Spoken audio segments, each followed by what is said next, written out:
Today, we're diving into a crucial topic for outpatient clinics, the most profitable ancillary services to offer. We'll explore various subspecialties, weigh the pros and cons of different services, and consider how those services can enhance patient care and convenience. This episode will provide you with the insights needed to make informed decisions about expanding your clinic's offerings. Welcome to Medical Money Matters, the podcast where you can find experts, answers, and resources so that you can achieve mastery over the financial and business aspects of your practice. Hello, everyone. I'm your host, Jill Arena. I began my career in accounting and finance, and I have more than 30 years of experience running medical groups. I own and operate a national healthcare consulting and revenue cycle company, and I am the author of Physician Heal Thy Financial Self. In 2020, I co-founded the Physician Leadership Project, and my passion is to increase financial and business literacy for physicians. Episode 87, Maximize Your Clinic's Potential, Profitable Ancillary Services. Welcome to the Medical Money Matters podcast, brought to you by Healthy Practices. Today, we're diving into a crucial topic for outpatient clinics, the most profitable ancillary services to offer. We'll explore various subspecialties, weigh the pros and cons of different services, and consider how those services can enhance patient care and convenience.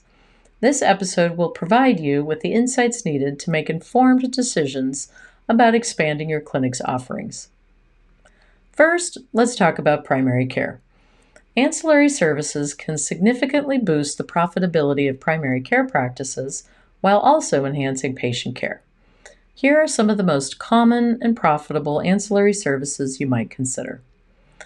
Laboratory services. Offering in-house lab services such as blood tests and urinalysis can provide quick turnaround for test results, leading to faster diagnosis and treatment. You'll want to check to see what level of CLIA licensed lab makes the most sense for your group and your volume. Be aware there are various tests that can be performed at each level and different compliance requirements at each different level of licensing. Diagnostic imaging. Providing X-rays, ultrasounds, and other imaging services can greatly enhance diagnostic capabilities and improve patient outcomes. This also comes along with expensive equipment and frequently a need to remodel your space to include lead lining in the walls. Not inexpensive, so you'll want a full return on investment analysis as we outlined in episode 49.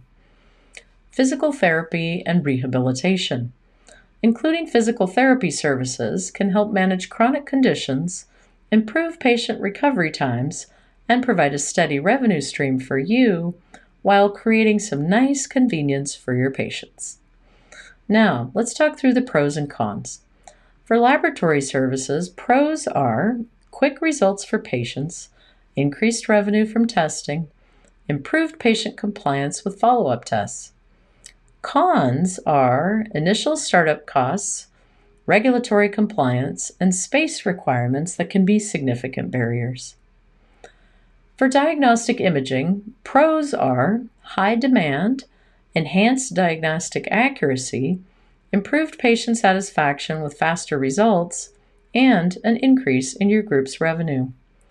Cons are high equipment costs, need for specialized technicians, and regulatory hurdles. For physical therapy, the pros are high patient demand, recurring revenue from multiple therapy sessions, and improved patient outcomes. The cons are this requires significant space, specialized staff, and navigating insurance reimbursements can be complex. Be conservative in your analysis and then be pleasantly surprised when your PT group outperforms its budget. Now, let's explore the impact on patient service and convenience. Providing these services in-house reduces wait times for test results and diagnoses, which improves patient satisfaction and compliance. Patients benefit from the convenience of receiving multiple services in one location, enhancing their overall healthcare experience.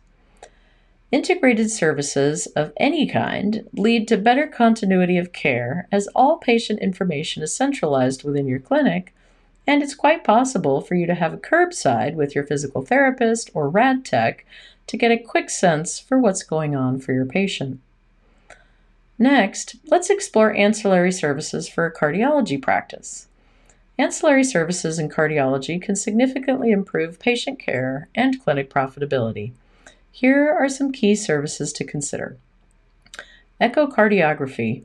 Offering echocardiograms can enhance diagnostic accuracy for heart conditions, providing detailed images of heart structures and function. Stress testing. Conducting stress tests help diagnose coronary artery disease and other heart conditions, offering valuable insights into cardiovascular health. Cardiac rehabilitation. Providing cardiac rehab programs can improve patient recovery post-heart attack or surgery, offering structured exercise and education programs. Now let's explore the pros and cons of those.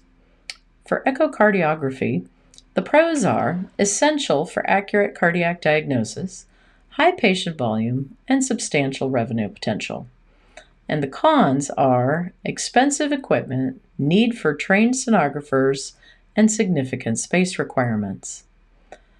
For stress testing, the pros are important diagnostic tool, high reimbursement rates. This enhances patient convenience by offering comprehensive cardiac care. And the cons: safety concerns, need for specialized staff and monitoring, regulatory compliance, and office space required. For cardiac rehabilitation, the pros are recurring revenue, improved patient satisfaction and outcomes, and high rates of patient engagement.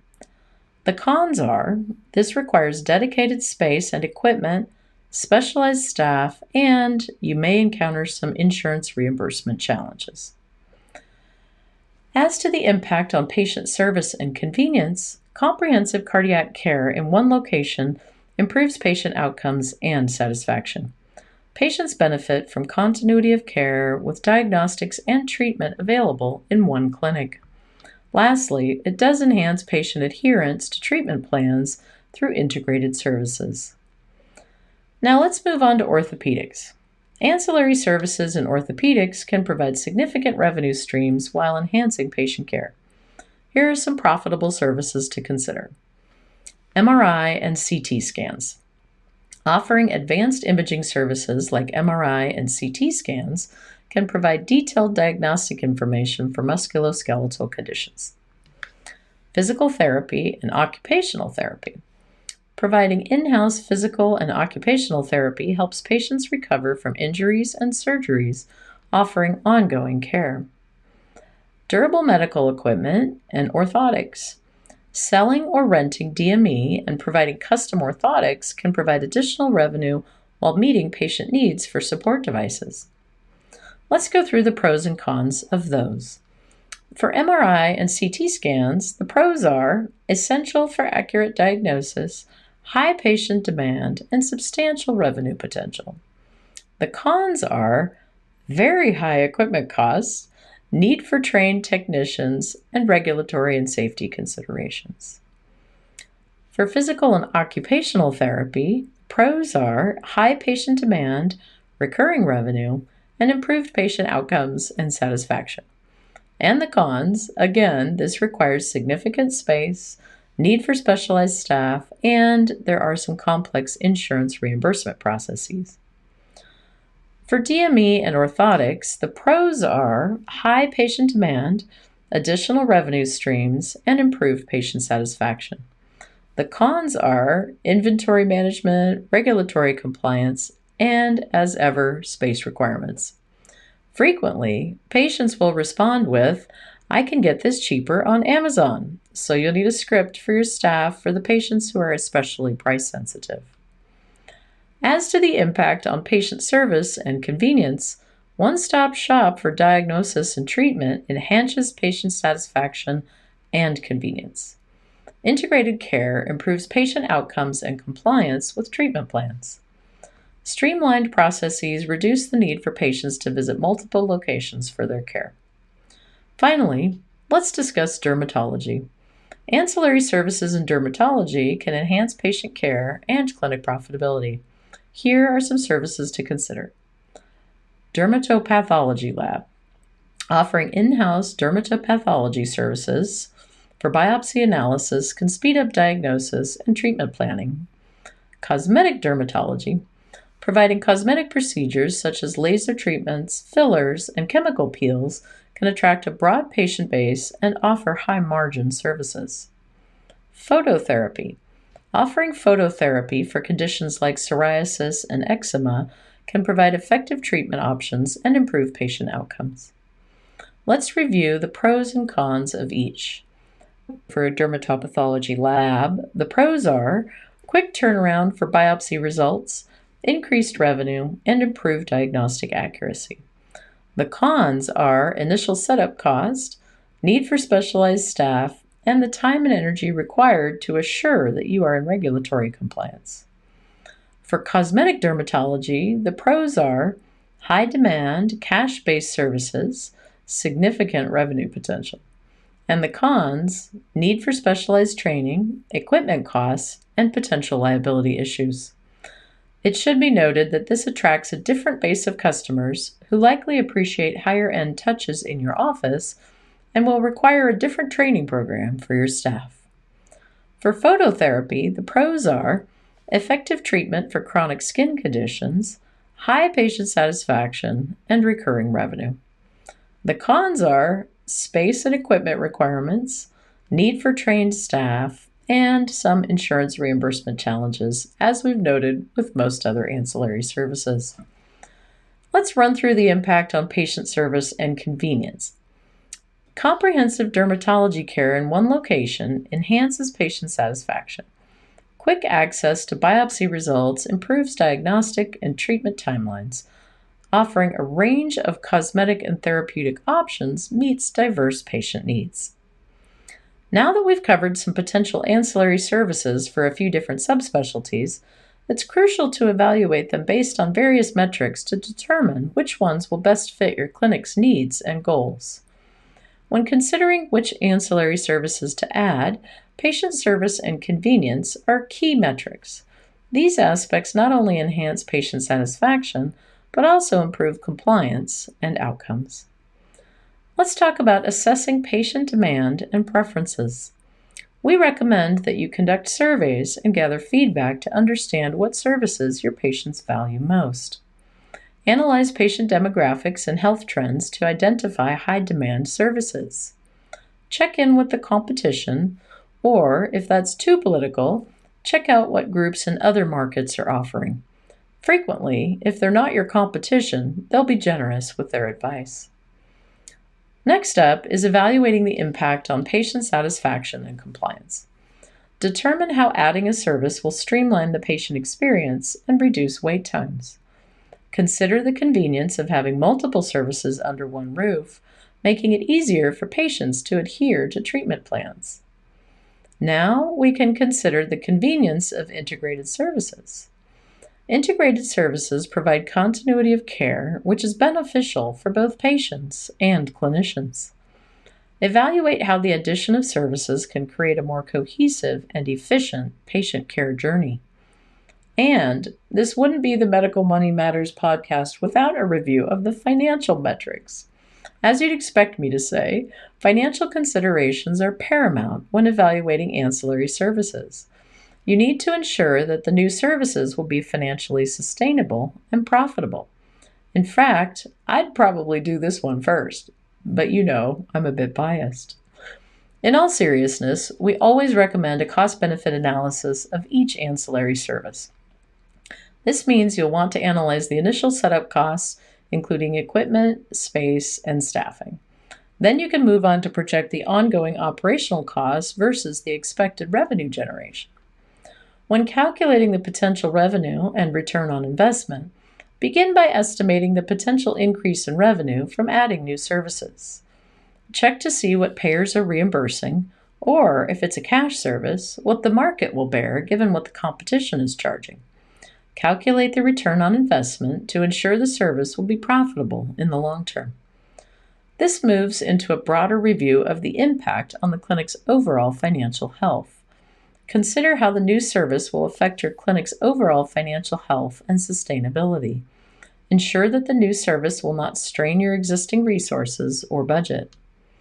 Now that we've reviewed the financial impact, we can move on to the operational metrics. Operational efficiency is a critical factor to consider. Adding new services should enhance, not hinder, your clinic's workflow. Let's now consider the space and equipment requirements. Begin by assessing the physical space needed for the new service and whether you have room to accommodate it given your current office space. Be creative here. As we've said many times, you pay for your office space 7 by 24 by 365, although most groups only use their space about 40 or 50 hours per week. You'll also want to evaluate the costs and logistics of acquiring and maintaining necessary equipment. Now, let's talk about staff needs and training. A new service will only be successful with the right staff and the right specialized training. I have a tendency to skim over this one, so my team reminds me of what we need to have in place so that it all goes smoothly. Consider whether you need to hire additional staff or can train existing staff to handle the new service. Now, this next part is not my favorite, but it's critical. Let's go over the regulatory and compliance considerations. Start by ensuring that you comply with all relevant regulations and standards for the new service. Then, stay updated on any changes in healthcare regulations that might affect your service offering. This is a great step to delegate to a nurse or other team member who loves compliance work. Now, to effectively evaluate and implement ancillary services, develop a structured decision-making framework. Here is a step-by-step process for evaluating and implementing ancillary services. Number 1, identify potential ancillary services based on patient demand, financial viability, and operational feasibility. Number 2, conduct a detailed analysis of each service considering patient service, financial, and operational metrics. Number 3, prioritize services that offer the best balance of profitability, patient benefit, and operational efficiency. Once you've got that complete, you'll want to conduct a SWOT analysis for each service. This means assessing the strengths, weaknesses, opportunities, and threats associated with each potential service. You can then use the SWOT analysis to identify which services align best with your clinic's strategic goals and resources. Now that you've been through those steps, you can create a business plan with financial projections and operational plans. I like to use ChatGPT for these. It does a beautiful job with the written parts of the plan, and you've already done your financial analysis, so you can drop that into the plan you'll present to your partners. We recommend developing a comprehensive business plan for each service you plan to add. Include detailed financial projections, operational plans, and risk assessments to ensure successful implementation and sustainability. To recap, we've discussed the importance of evaluating ancillary services based on patient service and convenience, financial metrics, and operational considerations. We also outlined a structured decision-making framework to help you determine which services to add to your clinic. Adding the right ancillary services can significantly boost your clinic's profitability, enhance patient care, and improve operational efficiency. By carefully evaluating each potential service and developing a solid implementation plan, you can make informed decisions that benefit your clinic and your patients. Thank you for joining us on the Medical Money Matters podcast. If you found this episode valuable, please subscribe, share it with your colleagues, and leave us a review. Your feedback helps us improve and reach more listeners like you.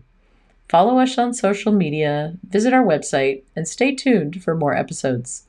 Together, we can create healthier, happier, and more efficient clinics. And, as always, feel free to reach out to Healthy Practices for expert consulting services.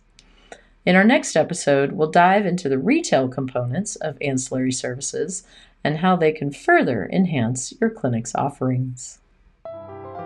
You can find more information online at medicalmoneymatterspodcast.com, and you can sign up to be notified when enrollment opens for the Medical Money Matters e-learning program for a mini MBA, physician style, which will carry CME credits and will be released in upcoming months.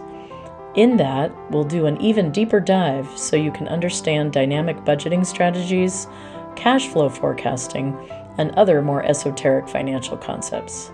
We've included those links in the show notes. As I like to close out these podcasts, congratulations on taking the next step in your professional development and for making the commitment to learn about the financial and business aspects of your practice. I look forward to being on this journey with you and send you my heartfelt gratitude for all that you do for your patients all day, every day.